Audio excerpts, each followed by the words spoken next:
अस्सलाम वालेकुम everyone, hope you all are doing well. तो आज का जो व्लॉग है वो बहुत ही छोटा सा है क्योंकि आज मैंने व्लॉग बहुत लेट शुरू किया। मेरी तबीयत बहुत ज़्यादा ख़राब थी, मुझे ऐसे लग रहा था बॉडी में जान ही नहीं है। तो फिर मैंने थोड़ी सी हिम्मत करके एक मल्टीविटामिन की टैबलेट ली और फिर मैंने अपनी एनर्जी बूस्टअप की और कहा कि चलो भाई उठो, ज़ीनत कामों पर लगो और साथ साथ व्लॉग भी बनाओ क्योंकि मुझे 40 डेज़ के पूरे व्लॉग आप लोगों के साथ शेयर करने हैं।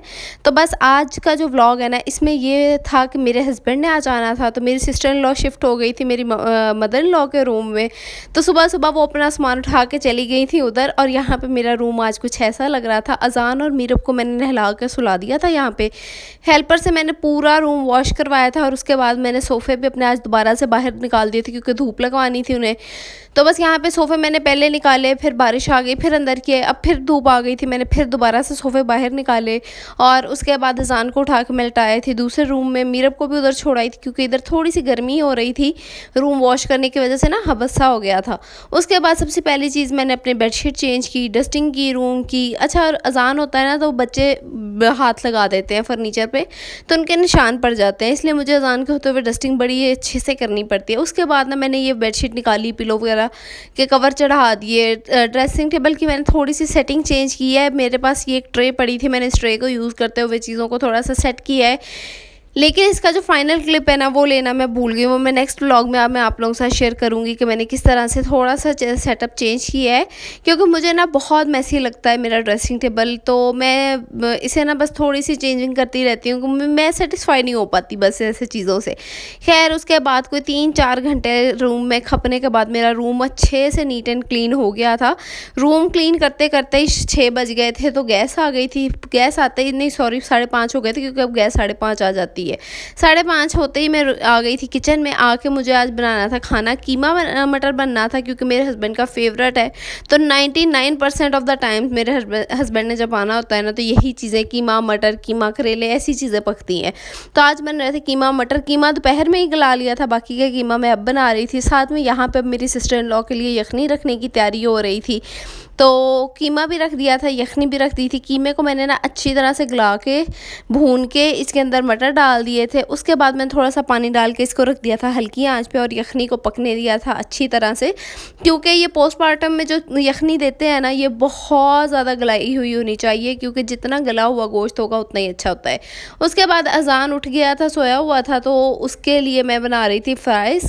तो मैंने फटाफट से बस यहाँ पे 3 आलू लिए, उन्हें फ्राई जो है वो छील के कट कर लिया क्योंकि कोई और भी साथ में ले लेता है। तो अच्छा, आपने जब भी घर में फ्राइज़ बनाने हो ना तो इसके ऊपर हल्का सा सिरका और नमक लगा के 5 मिनट के लिए छोड़ दें, उसके बाद बनाएं। बड़े मज़ेदार क्रिस्पी से और बिल्कुल सॉल्टी से फ्राइज़ बनेंगे।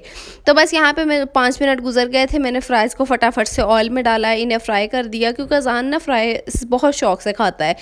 चंद चीज़ें ही हैं जो वो बड़े शौक़ से खाता है, तो फिर हमारी कोशिश यही होती है कि जब वो आया हो ना तो उसको वो चीज़ें ज़्यादा से ज़्यादा खिलाएं। नहीं तो बाकी चीज़ों की भी हम कोशिश करते हैं कि बाकी चीज़ें भी वो खाए, लेकिन पसंद की चीज़ जब बच्चा शौक़ से खा लेता है ना तो इसलिए फिर इंसान कहता है कि चलो बच्चे का पेट तो भर गया। तो बस यहाँ पे फ्राइज़ हो गए थे रेडी, बाकी के साथ साथ काम भी चल रहे थे। कीमा रेडी हो गया था, उसे मैंने कर दिया था साइड पे, पानी की देगची भर के रख दी थी ताकि पानी जो है पीने वाला बॉयल हो जाए मेरी सिस्टर इन लॉ के लिए। उसके अलावा यखनी मैंने अभी उतार दी थी। यखनी को मैंने बाद में दोबारा पकाया था क्योंकि यखनी जो है वो कम से कम 2 घंटे पकती है, तो फिर जाके सही पोस्टमार्टम वाली यखनी बनती है, क्योंकि इतनी ही गली हुई होनी चाहिए, वही ठीक रहती है। अच्छा जी, यहाँ पे फ्राइज़ दिए मैंने अजान को। उसके बाद जी मैंने अपनी सिस्टर इन लॉ के लिए दूध बना के दिया। दूध को ना अच्छे से ऐसे मिक्स कर लेना तो वो फ्लफ़ी सा झाग वाला दूध बन जाता है जिसको पीने में बड़ा मज़ा आता है। उसे दूध देने के बाद जी फिर जो ऑयल वगैरह था वो सारी चीज़ें निकाली।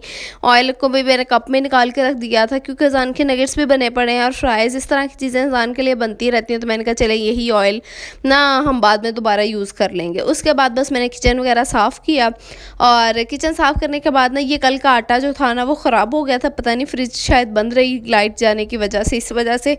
तो इसकी ना ये रोटियाँ बना दी थी। ये रोटियाँ जो है ना वो फिर मेरी मदर इन लॉ जो हैं वो दे देती हैं। अच्छा, उसके बाद हम बाकी फ्रेश आटा मैंने गूँदा, फ्रेश आटे की रोटियां बनाई। यहाँ पे यखनी भी ऑलमोस्ट रेडी थी, बस थोड़ा सा इसे और टाइम था।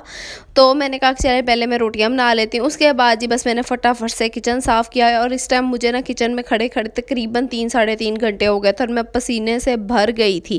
खैर उसके बाद मेरे हस्बैंड आ गए थे, शावर वगैरह लिया, खाना शाना खाया, फिर मैंने सबके लिए बनाई चाय और सारी जो खाने की चीज़ें थी ना वो मैंने छोटे बर्तनों में निकाल दी थी ताकि फ्रिज में रख दी जाएँ और ख़राब ना हो। तो बस यहाँ पे जी सारी चीज़ें वगैरह निकालने के बाद बस चाय शाय पी और इसी के साथ मैं अपने ब्लॉग को करती हूँ एंड अल्लाह हाफ़िज़।